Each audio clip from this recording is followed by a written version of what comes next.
Hello, everyone. Welcome back to another episode of Bitcoin Trade.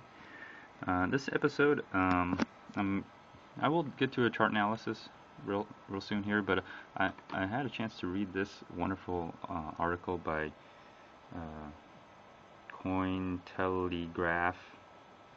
Anyways, I never met this person, Amir Taki. But I had a chance to read this wonderful article with the interview, and I have to admit, I think a lot of what this person has said in this interview really resonates with what I believe, or what I think about Bitcoin, um, and also, uh, you know, when as I read the interview and his replies, really um, talk to. It's as if his presence is here and he's talking to me directly or indirectly, whatever. But I do connect with him on a lot of the things that he talks about. And if you ever seen any of my episodes, I I have mentioned how Bitcoin will force the hands of many nations to basically choose, and you're getting to a point where you have believers and non-believers. And another thing this gentleman talks about um, is, how um, a lot of people are just full of shit.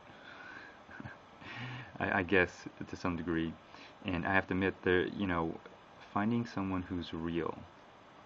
I mean, to get real is very profound. Um, I don't really get out that much, so I've never met this person. I'm not really involved in any kind of Bitcoin community per se, because I always stay in my virtual reality. Um, but in the end, if you just stay in your virtual reality, um, you know, you're you'll have your freedom, but you'll always be enslaved when you come out of it. You'll always be restricted in the physical world. And so, I guess, I was very inspired by this interview. And, that eventually, each and every one of us, all of you, uh, y'all have to make a decision to get real with your virtual reality. Take action in the physical world, because without that action in the physical world, without getting real, um, you'll things will never get done. Nothing will get done. It's just all talk, just bullshit. So, anyways, as I read this article, it really touched me in a lot of ways, and I feel this gentleman is speaking the truth. I mean, he's a truth seeker, I guess, or a truth teller, or whatever. And I have to admire, the conviction someone has. And in my opinion, uh, there needs to be more people like this gentleman. You know, um, you really have to be committed. Not only have to be committed, but you have to have vision, um, and and you have to take action in the physical world. You have to get real.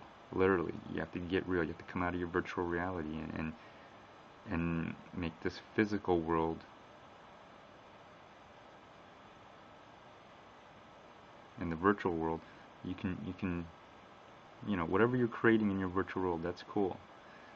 But if you want to make a difference, you have to make it real. You have to make your virtual reality real. And so I'll scroll down here. There's, it's a great article. Uh, Bitcoin's political neutrality is a myth. I believe that. Um, you know, Bitcoin forces you to reveal your hand. Either you're a believer or non-believer. There's no middle ground. And if you've seen my previous episodes where I show you the map of the world, where um, you see the yellow or the green and the red, didn't I mention how that map really looked familiar? Well, Bitcoin's gonna force a lot of people and a lot of nations, a lot of states to reveal their hand. Whose side are you on? Are you you know, are you with the evil emperor, the dark emperor, or are you with the invisible hand? And it's going to be pretty obvious as time goes on. What side are you on? So anyways, there's the gentleman right there. That's the actual picture of him. And you look at him and you're like, and you read this interview, you say to yourself, man, this guy's crazy. Well, you know what? For you to understand what Bitcoin truly is and how it really works, you have to go that far. You really have to be crazy. And once you get there, you realize that you're not crazy. You're actually the most sane person in the world, and everybody else is crazy. Because if you look at Bitcoin as money, you'll realize once you get to Bitcoin and you go beyond crazy, that everyone else is really crazy and you're actually the most sane person in the world, because money is illusionary. It's an illusion to enslave you, to keep you in those shackles from reaching your true potential as a entity. So read the article. Here's the article right here. There's the writer, the author, and I would definitely heed Mr. Taki's warnings, and also listen to the guy. He has something. He has something to tell you. He has a message, and hopefully you can receive this message and understand what he's trying to say. So take time to read this article. I mean, he gets, a lot of things what he says, I don't know any of these people, so I can't really understand what that part, but a lot of the other stuff he talks about, I mean, really, really resonates with me. It really moved me and touched me, and I can understand this person. And I can tell you, he's not crazy. He's telling the truth. He's right on. He's, I would advise that, listen to this guy. And, there's Carl Sagan. He talks about Carl Sagan a little bit, in a positive way. So, anyways, read the article. It's an interview, and it was a great interview. Matter of fact, there's some comments down here that some people also feel the same way. And so, anyways, I don't usually talk about this kind of stuff as far as article, but when I read this, I was there you go. When I read this, I have to admit, this guy's dead on some things. Anyways, great article. If you have a chance to read it, here it is. Cointelegraph, and there's the article right there. So there you go. Absolute free will. But not only, I want this to be on the internet and all that in your virtual reality, but not only in that kind of space, but also in the physical world. I want absolute free will in the physical world. And the only way you can do that is if you have to get real. You're going to have to bring that virtual reality into reality. You have to take action. You have to come out of your virtual reality and into the physical world. And unfortunately, the physical world kind of sucks sometimes because of all the restrictions and limitations, but that's the challenge. That's the challenge. If it was that easy, then I guess we would be there by now. But it's a challenge, so we're not quite there. Anyways, great article. So let's go on to a chart analysis.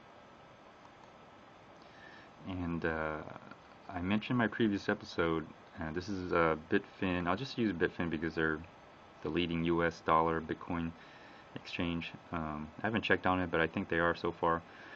And you know, I mentioned how if you just follow the average and the momentum, you'll know when something might be turning, because as I spoke last time, it was really turning down, but as you see, it's come up past this average, the 10 period average, up, and it almost reaches the 25 period average, in which I would suspect that it's going to probably hit, and from there it does a couple things, and it's almost very, I wouldn't say predictable, but if you look at what's been happening, this has kind of been the case, is in a downturn, it'll bounce back up past it, bounce a little, then really shoot up.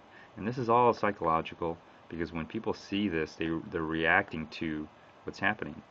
And so remember, although bots are trading, you know, there's I'm assuming human interaction as well. So the human interaction moves the price, or will help move the price. The bots will also react and do some stuff as well.